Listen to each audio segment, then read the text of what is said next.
When my mother said I was the reason my sister had to get an abortion, I laughed. Not because it was funny, but because if I didn't laugh, I might scream.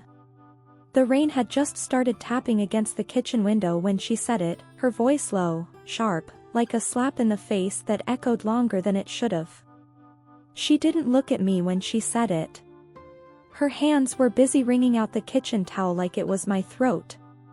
I stood there, holding a bag of groceries I bought with my tip money, too stunned to move. I didn't even know Alyssa was pregnant.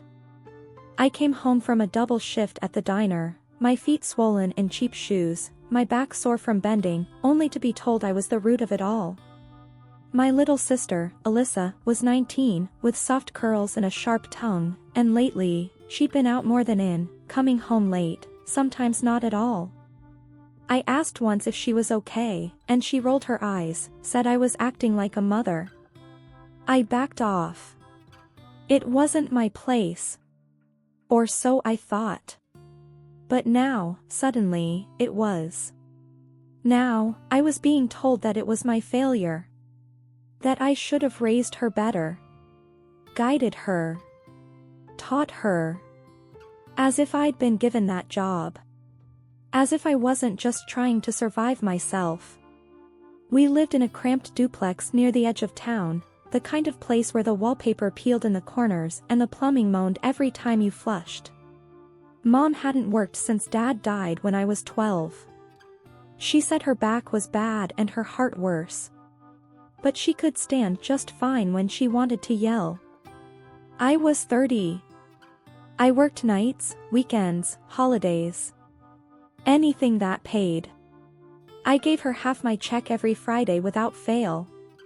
I paid the electricity once when we got the final notice.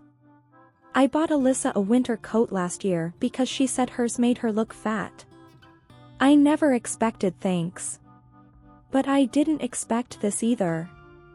That night, they locked themselves in Alyssa's room. I heard crying, whispers, my name mentioned like a curse. I slept on the couch, still in my work uniform, holding my breath each time the front door creaked, hoping it was all just a bad dream. The next morning, Mom was already dressed. She said nothing, just pointed at the sink full of dishes and left with Alyssa in tow. No one told me where they were going. I cleaned the house because it gave me something to do. When they returned hours later, Alyssa's face was pale and her eyes empty. Mom carried a small brown bag from the pharmacy. Neither looked at me. Neither said a word. I wanted to ask, but my throat closed up. Instead, I made soup. I brought it to Alyssa's room. She didn't open the door. I left the tray on the floor. It sat there until the next morning, untouched, cold. Over the next few days, I became invisible. Meals were eaten without me. Conversations happened in half-closed rooms. Mom asked for things through sticky notes on the fridge. Buy pads. Get milk. Take trash out. I obeyed like a tenant in my own house. Once, I found a stain on Alyssa's bedsheet and washed it silently, scrubbing like I was trying to erase the sound of my mother's voice that day. The one that blamed me. Said I had failed her. Said I wasn't a real sister. My chest burned every time I saw Alyssa staring out the window, arms folded, phone in hand, waiting for someone who clearly wasn't coming. She was hurting. I knew that. But I was hurting too. And nobody cared. Not even her. Not enough to say, I'm sorry. Not enough to say, it wasn't your fault. I started leaving early for work. I stayed late when I could. The diner wasn't glamorous, greasy floors, cracked menus, customers who left sticky notes as tips, but it was quiet in its own way. I'd take a broom and sweep and let the rhythm dull the ache in my chest. I thought of leaving sometimes. Just packing my things and going anywhere. But I didn't. Not yet. Not while Alyssa was recovering. Not while Mom's prescriptions needed filling. Not while there were still sticky notes on the fridge. I wasn't ready to be the bad one again. Not yet.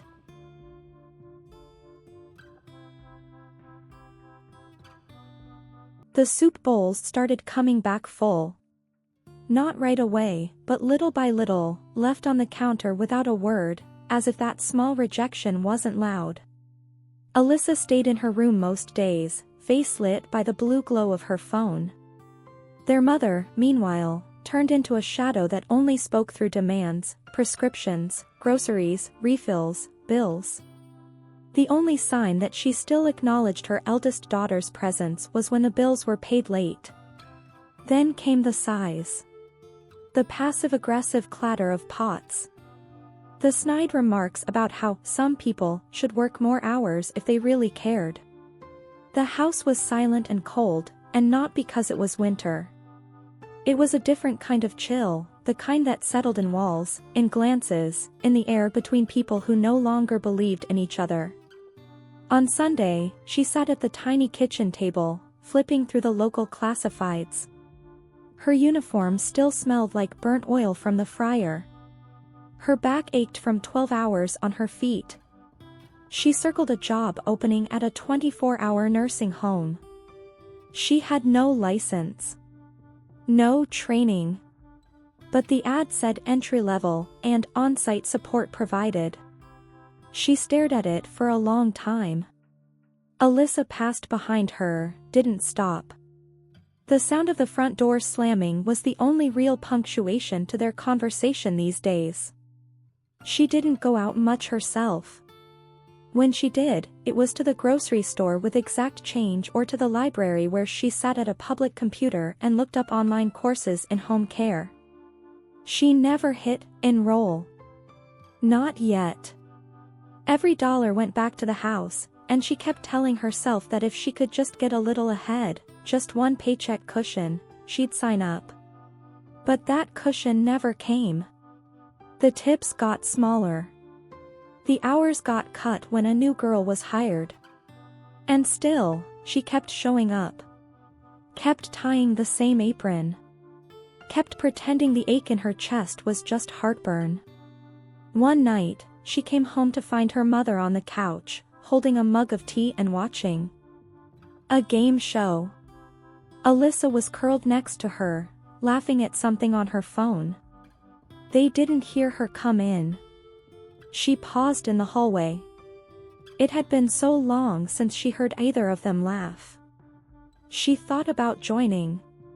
But the moment passed. She walked quietly to the bathroom and shut the door. There, in the fluorescent light, she stared at herself. 30, with dark circles under her eyes and cracked hands from dish soap. Her reflection didn't look sad. It looked tired. Tired of not matching. Tired of being a scapegoat. Of being the wallpaper in her own home. The next day, she stayed an extra hour at work to clean the back freezer. No one asked, no one noticed. She just wanted to stay in a place where her effort meant something, even if it was just clean shelves. One of the older servers, a woman named Trina, noticed. Trina had been there for years and had a soft way of talking. That night, while they both smoked outside in the bitter cold, Trina said, "You okay, sweetheart? You always look like you're bracing for a storm." She didn't answer right away. But something about being asked, genuinely asked, made her eyes sting. She nodded. Just tired.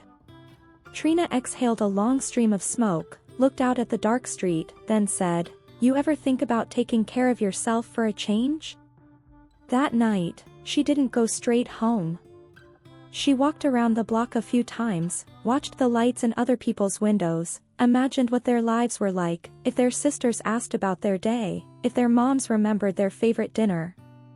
Her legs were sore, her ears frozen, but it was the first time in weeks she'd moved just for herself. When she finally got home, there was a note on the counter. Where are you? Alyssa needs help with laundry. No, please. No concern. She crumpled it, didn't respond. The next morning, Alyssa banged on her door and yelled something about no clean underwear. She pretended to sleep. Alyssa slammed the door. Their mother banged pots until the coffee brewed. That Sunday, she went to the library again. This time, she filled out the application for the nursing home job. She didn't even have a resume. She typed what she could: years of customer service, fast learner, willing to work nights. Before she could talk herself out of it, she clicked submit. Her hands shook the whole walk home. Days passed. Nothing changed at home. But something had shifted inside her. She started saying no to things. Small things, at first.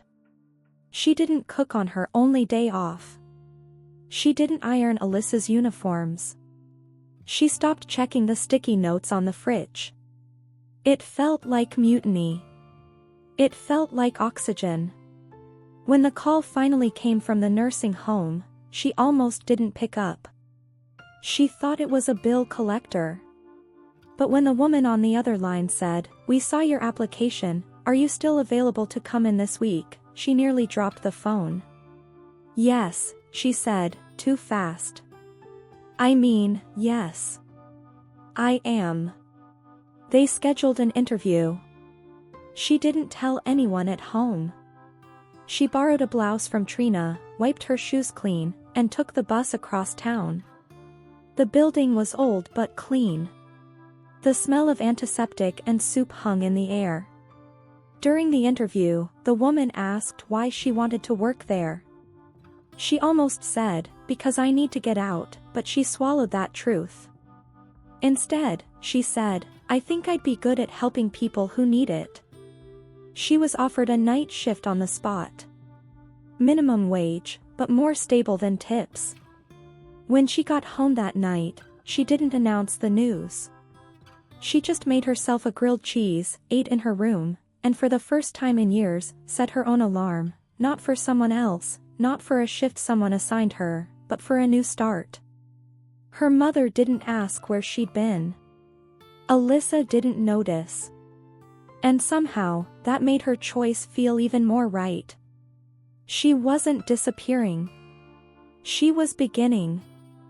The first shift at the nursing home was quiet. Not easy, her feet still hurt, the patients sometimes yelled without reason, and one of them threw a cup of pudding across the room, but no one blamed her for existing. No one cursed her for not being someone else. She learned quickly, faster than she expected.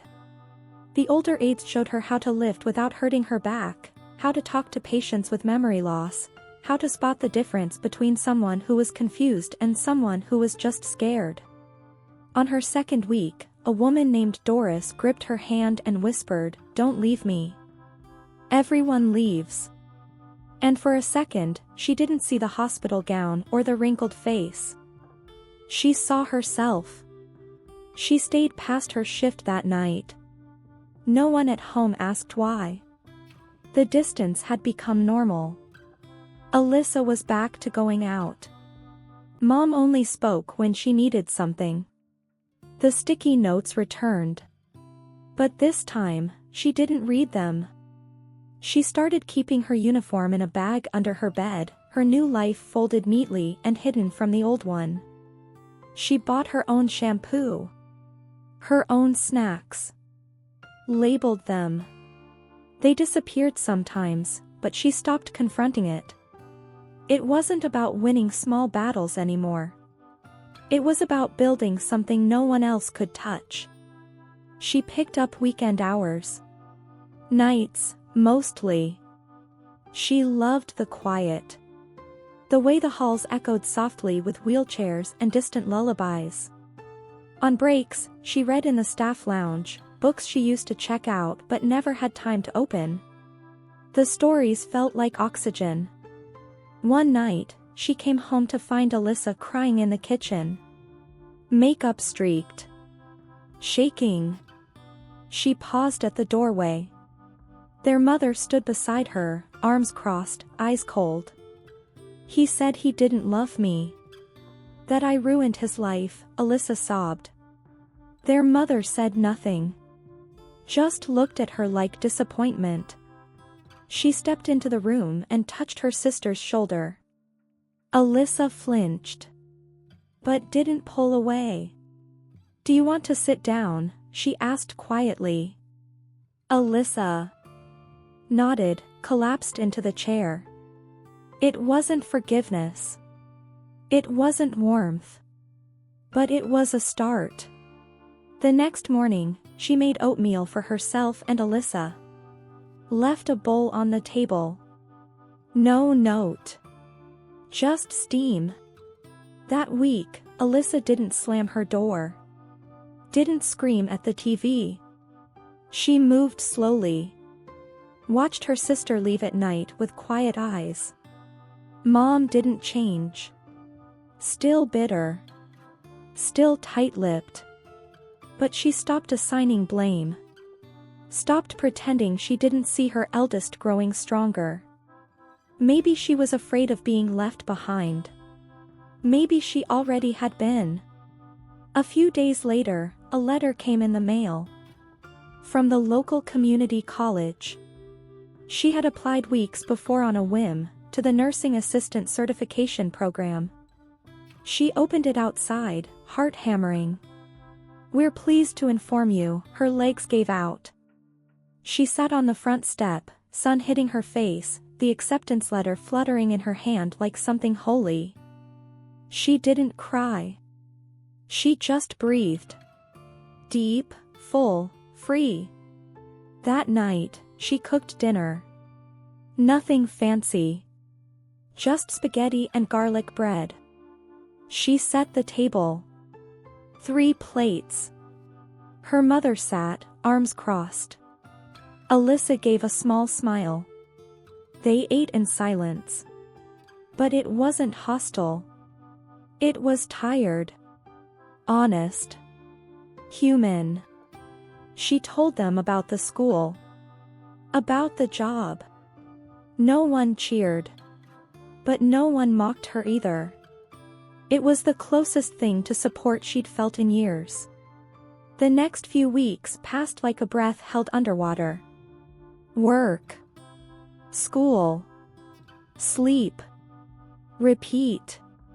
She barely saw Alyssa, who got a part-time job at a clothing store. Their mother spent most of her days watching TV, occasionally asking if the bills were paid. They weren't a family anymore, not really. But they were no longer enemies either. She kept to herself. Read between shifts. Studied in the break room. Sometimes she'd catch her reflection in the window and not recognize the woman she saw. Not because she looked different. But because she stood taller. One evening, while pushing a resident's wheelchair into the garden, the old woman looked up at her and asked, "Do you have children?" The question caught her off guard. She paused. "No," she said softly. "Not yet." The woman nodded. "You'd be a good mother. You listen." That night, lying in her small bed, she thought about the baby Alyssa lost. Thought about how she was blamed for a life that wasn't hers. Thought about how easy it is to be silent in the face of injustice. And how hard it is to unlearn that silence. One morning, she found a note on the fridge. Not a demand. Just 2 words, "Thank you." No name. No explanation. She smiled. Didn't say anything. Just quietly made herself coffee and left for school. Weeks turned to months. She passed her exams. Got certified. Was offered a permanent position at the nursing home. She rented a tiny studio 2 bus stops away. It had a leaky faucet and a broken lock, but it was hers. No one else's voice filled the walls. The first night, she sat on the floor eating cold pizza from the box. No TV. No distractions. Just silence. And peace. Alyssa visited once. They didn't talk about the past. Just watched a movie and laughed. It was awkward. But good. When Alyssa left, she said, "I'm proud of you." She didn't reply. Just nodded and closed the door. The sun was setting. Her room glowed orange. She stood at the window, looking out at nothing in particular. She thought of all the nights she spent invisible. Of all the times she took the blame just to keep peace. Of the dreams she buried and the strength she never knew she had. And for the first time, she didn't feel broken. Just human. Still healing. But whole. She didn't get revenge. Didn't scream. Didn't run away in the rain. She simply walked. Step by step. Into a life that belonged only to her. And that was enough. Maybe someday, when the scars hurt less, she'd tell someone her story. Maybe not. But if she ever had a child, she knew the first lesson would be this: you are not responsible for the storms other people bring. You don't have to carry shame that doesn't belong to you. And love, real love, never comes with silence and blame.